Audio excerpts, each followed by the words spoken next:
Selamat pagi Bapak Ibu Saudara yang terkasih dalam nama Tuhan Yesus Kristus. Kita berjumpa kembali di Sekolah Minggu Gereja Baptis Efrata kelas remaja, pemuda, dewasa, dan senior. Hari ini kita belajar di pelajaran yang keempat dengan judul Menjaga Kesetiaan. Sebelum kita melanjutkan pelajaran kita akan berdoa bersama-sama. Allah Bapa yang bertata di atas kerajaan surga yang mulia, kami mengucap syukur oleh karena kasih setia Tuhan yang Tuhan limpahkan dalam kehidupan kami, sehingga pada hari ini kami boleh bangun dengan kekuatan dan kesehatan baru yang daripada Tuhan untuk bersama-sama boleh beraktivitas.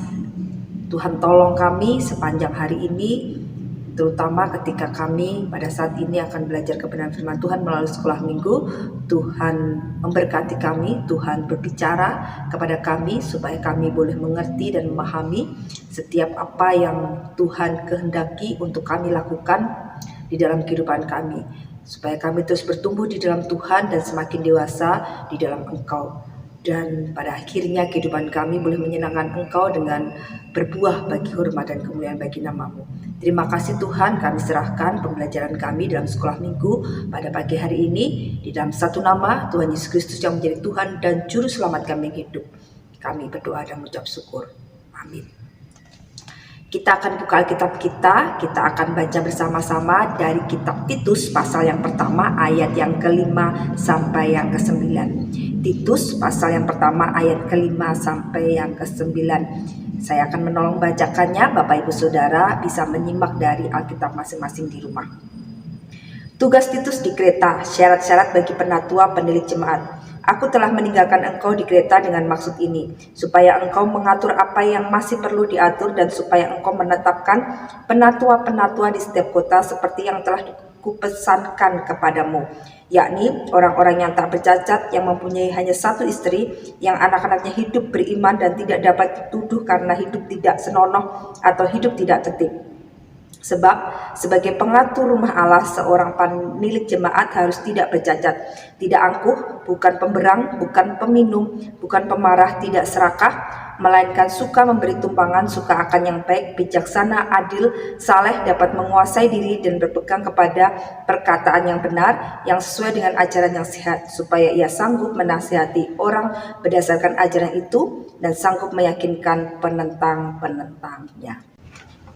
Bapak Ibu Saudara, hari ini kita akan belajar satu firman Tuhan yang sebenarnya ini diperuntukkan bagi para penatua gereja atau penilik jemaat, atau bisa dikatakan untuk para majelis atau panitia perancang ya pada masa kini. Tetapi sebenarnya firman Tuhan ini tidak hanya bagi mereka, tapi juga bisa diaplikasikan bagi kita semua orang-orang percaya. Karena kita sebagai anak-anak Tuhan, Tuhan menuntut kesetiaan kita dalam berbagai aspek di dalam kehidupan kita. Banyak sekali Tuhan menyatakan firman-Nya bahwa kita sebagai anak-anak Tuhan harus setia kepadanya. Kata Tuhan, karena kamu setia dalam hal perkara kecil, maka kamu dipercayakan perkara-perkara yang besar. Dan oleh karena itu kita turut masuk di dalam kebahagiaan Tuhan kita. Nah, kesetiaan apa saja yang seharusnya kita lakukan sebagai orang-orang percaya, khususnya bagi kita yang melayani sebagai pemimpin gereja. Yang pertama adalah kesetiaan hidup dalam kekudusan. Pada ayat yang ke-6 di situ dinyatakan bahwa para penatua atau penilik jemaat hendaklah orang-orang yang tak bercacat. Ya, tak bercacat maksudnya adalah orang-orang yang hidup kudus di hadapan Tuhan. Kalau kita ingat pada masa perjanjian lama, ketika bangsa Israel akan menghadap Tuhan, mereka selalu datang dengan membawa berbagai korban di hadapan Tuhan. Ya, entah itu korban penebus dosa, entah itu korban sembelihan, korban bakaran. Ya, mereka datang dengan sesuatu hal yang mereka korbankan untuk Tuhan, dan biasanya mereka membawa binatang ya, seperti domba atau kambing atau burung tekukur. Nah, korban yang dipersembahkan kepada Tuhan adalah korban yang tidak bercacat. Dalam artian itu adalah korban yang terbaik, yang sehat, gemuk, tidak ada cacat fisik, tidak berpenyakit ya, tetapi yang benar-benar domba yang terbaik yang ingin diberikan kepada Tuhan.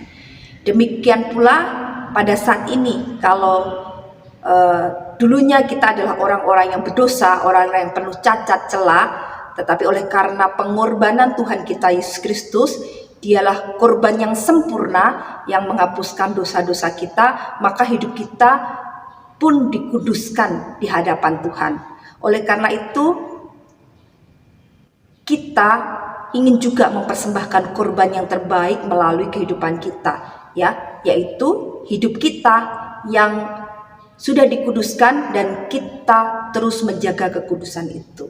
Di dalam kehidupan kita hendaknya kita menjauhi segala dosa, menjauhi segala pelanggaran, dan berusaha sedapat mungkin terus hidup kudus di hadapannya dengan setia kepada Tuhan, dengan melakukan seluruh firman Tuhan di dalam kehidupan kita.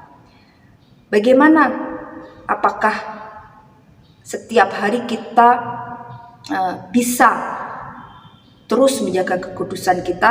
Jika kita berserah kepada kuasa Roh Kudus, pasti Roh Kudus akan menolong kita untuk senantiasa hidup kudus di hadapan Tuhan. Dan memang kita adalah manusia yang berdosa. Oleh karena itu seringkali kecenderungannya adalah berbuat dosa, dan itu yang kadang tanpa kita sadari akhirnya kita kadangkala jatuh dalam dosa. Tetapi kita tidak perlu khawatir, kita bisa datang kepada Tuhan dan memohon ampun atas setiap dosa-dosa kita. Yang terpenting adalah bukan maksud kita, bukan niat kita untuk melakukan dosa itu, ya. Jangan sampai membenarkan diri ketika kita melakukan dosa itu secara sengaja dan kemudian kita mengatakan, Tuhan, saya kan manusia yang berdosa, saya kecenderungannya melakukan dosa, jadi ya wajarlah kalau jatuh dalam dosa. Padahal kita sudah berniat untuk melakukan dosa itu yang tidak benar. Tetapi ketika kita sudah berusaha sedapat mungkin melakukan seluruh firman Tuhan, tetapi kadangkala kita terpleset, kadangkala kita tanpa sadar mulai melenceng dari firman Tuhan. Roh Kudus yang akan menolong kita, menyadarkan kita bahwa kita sudah mulai melenceng dari firman Tuhan, bahwa kita sudah jatuh dalam dosa, dan dengan kesadaran itu kita cepat-cepat datang kepada Tuhan, mohon ampun kepada Tuhan supaya Tuhan menguduskan kehidupan kita. Nah, Bapak Ibu Saudara, itulah yang terjadi, ya. Meskipun kita punya kecenderungan untuk berbuat dosa, tetapi mari kita berusaha bersama-sama dengan berserah kepada Roh Kudus untuk menjauhi setiap dosa-dosa, untuk meninggalkan setiap pelanggaran-pelanggaran yang tidak menyenangkan hati Tuhan, dan sedapat mungkin untuk berjuang melakukan seluruh firman Tuhan yang Tuhan kehendaki untuk kita lakukan. Itu hal yang pertama. Hal yang kedua adalah kesetiaan terhadap pasangan hidup, ya. Pada bagian berikutnya dikatakan bahwa yang mempunyai hanya satu istri. Nah, jadi Bapak Ibu Saudara, kalau firman Tuhan ini seperti yang saya katakan tadi adalah untuk para pemimpin gereja, ya. Para pemimpin gereja yang terpilih hendaknya mereka hanya memiliki satu istri. Konteks pembacaan kita pada saat ini adalah pada saat itu di adat Yahudi, seorang pemimpin adalah seorang pria. Oleh karena itu dinyatakan hak yang mempunyai hanya satu istri. Jadi wanita pada saat itu tidak boleh menjadi pemimpin di dalam gereja. Oleh karena itu jika pada saat ini para pemimpin di gereja tidak hanya dilakukan atau dikerjakan oleh para pria, tetapi juga ada wanita, maka yang harus dipilih adalah para wanita yang hanya mempunyai satu suami. Jangan sampai firman Tuhan ini menjadi alasan, kan yang di dalam firman Tuhan hanya dikatakan yang mempunyai satu istri. Jadi kalau wanita bolehlah mempunyai dua suami untuk dijadikan pemimpin gereja. Tidak, maksudnya adalah satu orang yang setia kepada pasangannya, satu pasangannya ya. Bagaimana dengan para lajang? Bagaimana dengan para janda dan duda? Apakah mereka tidak boleh menjadi pemimpin gereja? Tentu saja boleh, tetapi kehidupan mereka pun tetap harus setia kepada Tuhan, khususnya kalau kita kaitkan dengan bagian yang pertama tadi, di dalam kekudusan mereka juga hidup dalam kesetiaan menjaga kesucian hidup mereka. Kalau memang mereka adalah para janda dan duda yang suami atau istrinya sudah dipanggil Tuhan, maka mereka tetap hidup menjada atau duda dengan menjaga kesucian mereka. Kalaupun mereka akan menikah lagi, mereka harus menikah dengan satu orang sebagai pasangan mereka, entah itu istri maupun suami, hanya itu saja, dan mereka harus setia kepada istri atau suami yang baru yang mereka ikat janji ya. Demikian pula para lajang, mereka harus hidup menjaga kesucian mereka, tidak melakukan hubungan suami istri sebelum menikah. Mereka tidak boleh melakukan seks bebas ya ketika mereka mungkin mempunyai pacar ya, tetapi mereka dengan setia menjaga kesucian mereka sampai Tuhan memberikan waktu bagi mereka untuk melakukan pernikahan kudus di hadapannya. Nah, barulah mereka bisa melakukan hubungan suami istri. Itu yang terjadi. Jadi sangat terkait bukan dengan bagian yang pertama. Jadi tidak hanya untuk para pria dan wanita yang sudah menikah saja, tetapi juga para lajang dan duda dan janda, mereka juga harus hidup menjaga kesucian mereka, setia terhadap panggilan mereka ya, panggilan mereka sebagai janda maupun duda, sebagai seorang lajang, tidak melakukan hal-hal yang tidak berkenan di hadapan Tuhan, dalam artian mungkin persinahan ya, persinahan, tidak boleh melakukan itu. Nah, Bapak Ibu Saudara, tentunya hal ini tidak hanya untuk para pemimpin gereja. Kesetiaan terhadap pasangan juga harus dilakukan oleh setiap orang percaya. Kata Tuhan Yesus bahwa pernikahan terjadi antara satu orang pria dan satu orang wanita, dan itu adalah pernikahan kudus yang tidak bisa dipisahkan kecuali oleh maut. Tidak ada perceraian. Dan di dalam pernikahan pun suami dan istri harus saling setia satu dengan yang lainnya. Tidak boleh ada persinahan, tidak ada perselingkuhan, tidak ada orang ketiga, orang keempat dan lain sebagainya. Tetapi satu dengan yang lainnya harus saling setia sampai maut memisahkan mereka. Itu bagian yang kedua. Kita harus setia terhadap pasangan hidup kita. Bagian yang ketiga adalah kesetiaan mendidik anak-anak di dalam Tuhan. Pada bagian berikutnya saya akan bacakan yang anak-anaknya hidup beriman dan tidak dapat dituduh karena hidup tidak senonoh atau hidup tidak tertib. Jadi bagi kita yang sudah memiliki anak-anak, mari kita dengan setia mendidik anak-anak kita di dalam Tuhan, membawa mereka untuk mengenal Tuhan sedini mungkin. Kita mengucap syukur di Gereja Baptis bahwa sekolah minggu dimulai dari usia 0 sampai usia tak terhingga, dalam artian lulus ketika Tuhan sudah memanggil untuk pulang ke surga. Jadi mulai belum ada gigi sampai tidak ada gigi ya, dari bayi sampai usia senja ya. Kita bersyukur mempunyai kelas-kelas yang mengakomodasi setiap umur, dan kita sebagai anak-anak Tuhan yang rindu anak-anak kita mengenal Tuhan dan mengasihi Tuhan, maka sedini mungkin mari kita bawa anak-anak kita ke sekolah minggu. Tidak hanya ke ibadah ya, kalau di ibadah mungkin mereka belum begitu mengerti, tapi ketika di sekolah minggu ada kelas di mana mereka bisa lebih lagi diajar dengan bahasa mereka, dengan pola pikir mereka ya. Kalau di ibadah kan Bapak Pendeta pasti berkhotbah dengan bahasa umum ya, dan anak-anak kadang-kala tidak mengerti dengan bahasa-bahasa itu. Tetapi ketika di sekolah minggu ada guru-guru yang menolong mereka untuk mengerti dan memahami firman Tuhan melalui bahasa mereka. Bahkan ada juga kesaksian seorang ibu ketika dia mengandung, dia sudah ikut sekolah minggu. Ketika ditanya mengapa ikut sekolah minggu di kelas asuhan ya, karena dia mengatakan bahwa bayi yang ada di dalam kandungan saya sudah bisa mendengar, dan dia rindu sejak di dalam kandungan anak ini boleh mendengarkan firman Tuhan, boleh mendengarkan pengajaran yang benar. Jadi kita sebagai orang tua punya kewajiban, punya tugas untuk membawa anak-anak kita mengenal Tuhan Yesus Kristus secara benar ya, dengan mendorong mereka untuk ikut ibadah, terlebih lagi mengikuti sekolah minggu. Di dalam sekolah minggu mereka akan banyak belajar berbagai hal tentang pengajaran-pengajaran di dalam firman Tuhan. Mereka bisa bertanya, mereka bisa berdiskusi, bahkan mereka bisa menemukan jawaban-jawaban atas pertanyaan mereka. Nah, Bapak Ibu Saudara, itulah yang harus kita lakukan.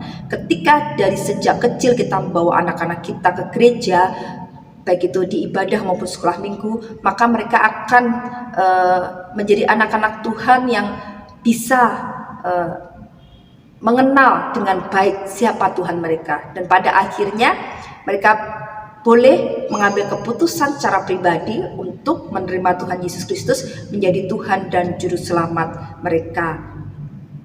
Ya, dan saat kita melihat anak-anak kita mengambil keputusan itu, hati kita akan bersuka cita, hati kita akan bersyukur oleh karena anak kita sudah diselamatkan.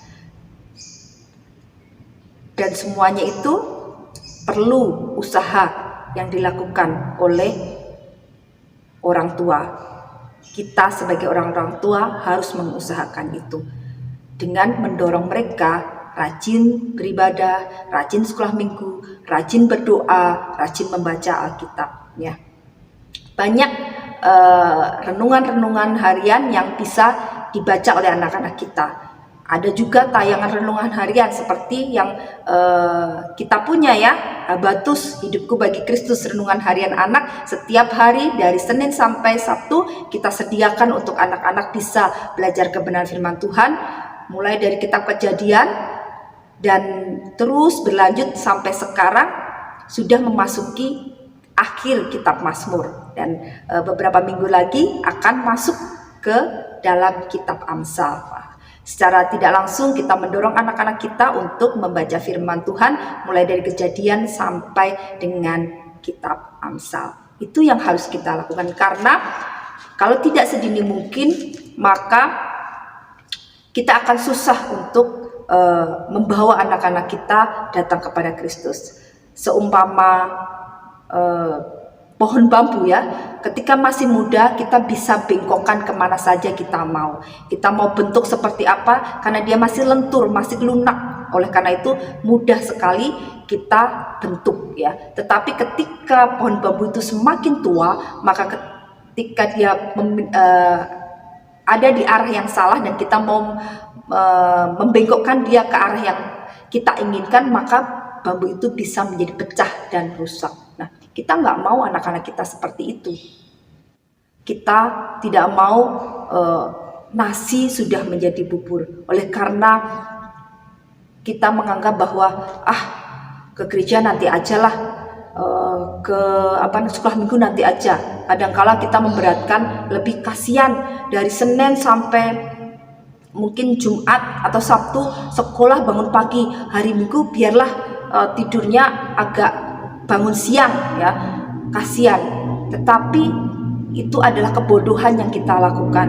Ketika dia sudah beranjak semakin besar, dia tidak begitu mengenal siapa Tuhannya, bahkan dia tidak tahu apa itu firman Tuhan, maka kita akan susah untuk membawa dia kepada Tuhan.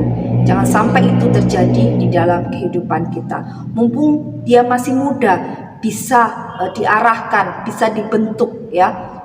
Mari kita ajak mereka untuk datang kepada Tuhan. Jangan memberatkan yang penting pintar matematika, penting pintar musik piano ya ataupun gitar, yang penting pintar bahasa Inggris. Kayak banyak orang tua yang berpikir seperti itu. Untuk agama mah nomor 2 seperti itu ya. Jadi kalau les matematika, les bahasa Inggris, les musik dipaksa sedemikian rupa. Bahkan ketika anak-anak tidak mau, bahkan tidak nyaman, pokoknya dipaksa gitu ya. Kamu harus bisa bahasa Inggris, kamu harus bisa matematika, kamu harus bisa main musik. Ya. Tapi ketika mereka tidak tahu firman Tuhan, kita tidak bergiat seperti kita memaksa anak-anak kita belajar ilmu seperti matematika, bahasa Inggris, dan musik. Ya.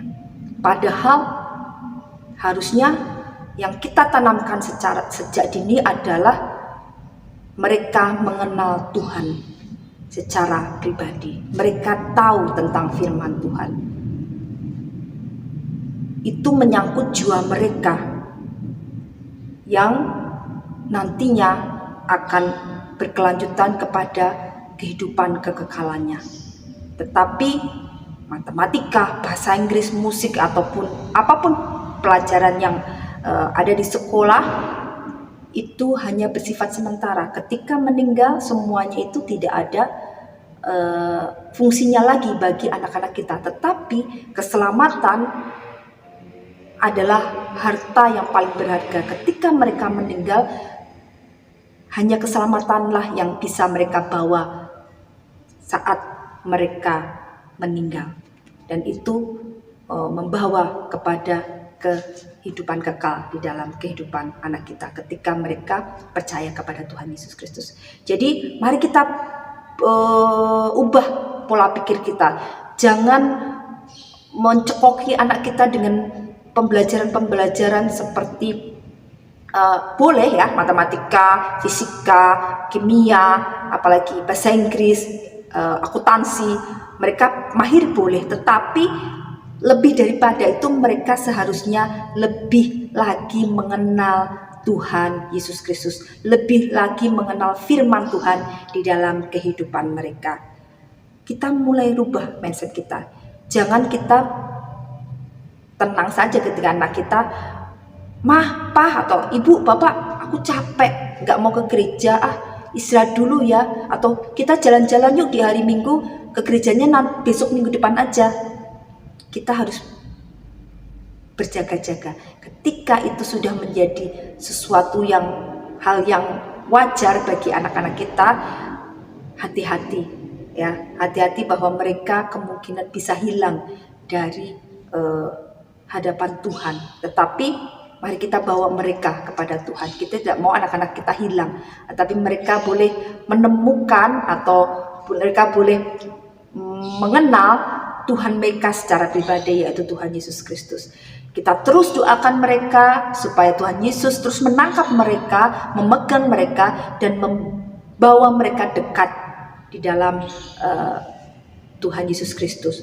Ya, kita mau anak-anak kita diselamatkan. Oleh karena itu, kita harus sungguh-sungguh mendidik anak kita di dalam Tuhan. Kita harus sungguh-sungguh membawa mereka kepada Tuhan.